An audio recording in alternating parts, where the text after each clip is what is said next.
আমি ছোটবেলা থেকেই আমার অভিনয়ের সাথে যুক্ত থাকার সুযোগ হয়েছে এবং একটা সময় পরে বুঝতে পারি যে এই প্রফেশনটাকে ভালোবেসে ফেলেছি এবং এটা প্যাশন হয়ে যায় এবং বর্তমানে আমি সেই প্যাশনটাকে প্রফেশন হিসেবে নিতে চাই। নাম বলো, দ্রুতগতিতে নাম বলো।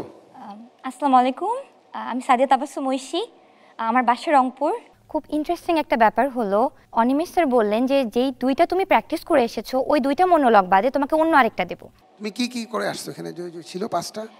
জি আমি আপনারা যদি সুযোগ দেন তাহলে আমি রাগ এবং দুঃখ এই দুইটা করে থাকি। আর করো নাই কোনটা কোনটা? বাকি তিনটাও প্রিপেয়ার করেছি, তবে রাগ দুঃখ একটু ভালো করছো, মানে বেশি প্রিপারেশন নিয়ে আসছো না। তিনি আমাকে হাস্যরস দেখাতে বললেন। হাস্যরস করো, স্ক্রিপ্টের বাইরে হলে অসুবিধা নেই, মোটামুটি আইডিয়াটা ঠিক থাকে। ঠিক আছে, হাস্যরস ঠিক আছে। তুমি এই প্রপস ইউজ করতে পারো, তোমার মতো করে করো। কি? আরে না, কিসের কেক? আরে কেক না, ক্রিম লাগিয়েছিলাম আমার মুখে। আরে ময়শ্চারাইজার ছিল, ময়শ্চারাইজার লেগে আছে। কিসের কেক? আরে কেক তো আমার ছোট বোনের হাতে। আরে আমার ছোট বোনের হাতে একটা কেক ছিল, বুঝছো? আমি কেন খাবো? সত্যি কথা। আরে আমি খাইনি। তো হাসি পায় নাই তো, তুমি ব্যাড অ্যাক্টিং।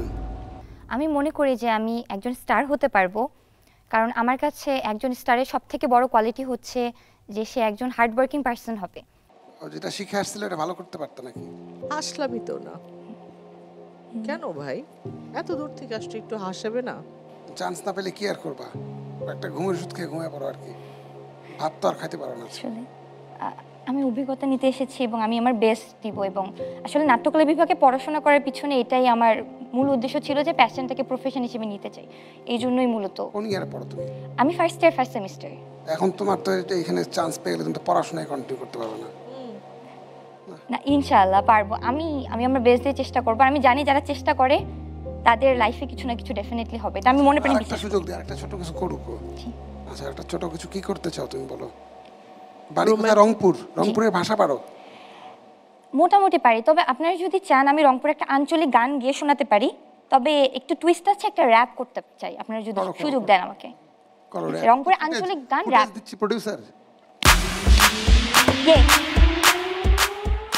আশুবাহে উত্তরবঙ্গে গীত শুনিয়া যাও তোমরা, ভালো বাংলা গানের নামে কি জানি সব খাও হামার। ভাওয়াইয়া গান বাহে একেবারে সেরা সেরা, সব কথা সুরে সুরে মন হবে দিশাহারা। পালা দিয়া ভাওয়াইয়া বিয়া বাড়ির গীত, নদী ভাঙন মরার খরা হাড় কাঁপানো শীত।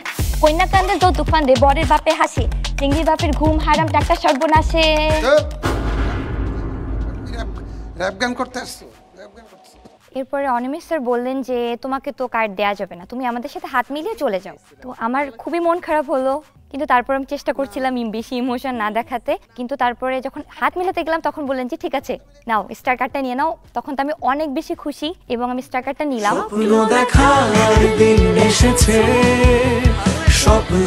একটা সুযোগ পেয়েছি, নিজের বেস্ট দিয়ে চেষ্টা করতে হবে এই সুযোগটাকে কাজে লাগানোর। Thank you so much. Thank you.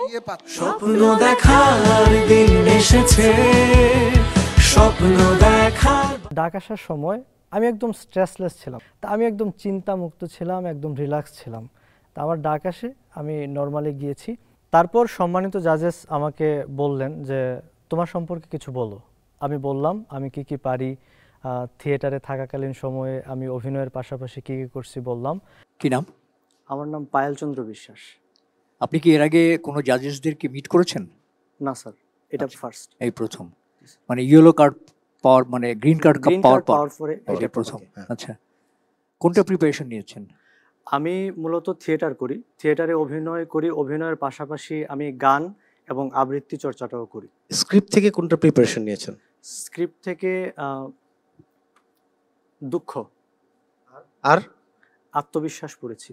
আচ্ছা, ভালোবাসাটাও পড়েছি। ভালোবাসাটা আগে দেখি আমরা। জি স্যার। চলো স্যার, দাঁড়িয়ে না বসে করব? যেভাবে খুশি, কমফোর্টেবল মনে হয়। Thank you. তুমি জানো রিলেশনের পর থেকে এটাই তো আমাদের প্রথম দেখা, কিন্তু রিলেশনের পর থেকে আজকে পর্যন্ত যে মাঝের সময়টা, এই সময়টা তোমার সাথে দেখা না করে থাকাটা আমার জন্য কতটা কষ্টের ছিল। মানে আমার কাছে মনে হয়েছিল যে প্রকৃতিতে যেন কোনো সবুজ নেই, গাছে ফুলগুলো কেন যেন মরে আছে। কিন্তু আজকে যখন তোমার সাথে আমার দেখা হলো, আমি সত্যিই অনেক খুশি এবং তুমি কল্পনাও করতে পারবে না আমি এই মুহূর্তটা ওকে ফাইন, হ্যাঁ ঠিক আছে। চলছে দীপ্ত স্টার হান্টের অডিশন রাউন্ড। নিয়ে নিচ্ছি একটা বেলামে ব্রেক, আসছে নতুন টার্ন অ্যান্ড টুইস্ট।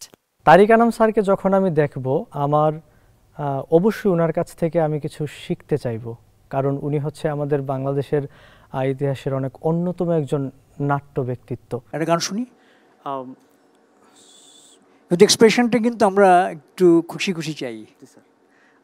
শ্রদ্ধেয় শিল্পী আমাদের বাউল সম্রাট শাহ আব্দুল করিমের একটি গান আমি গাচ্ছি। কেন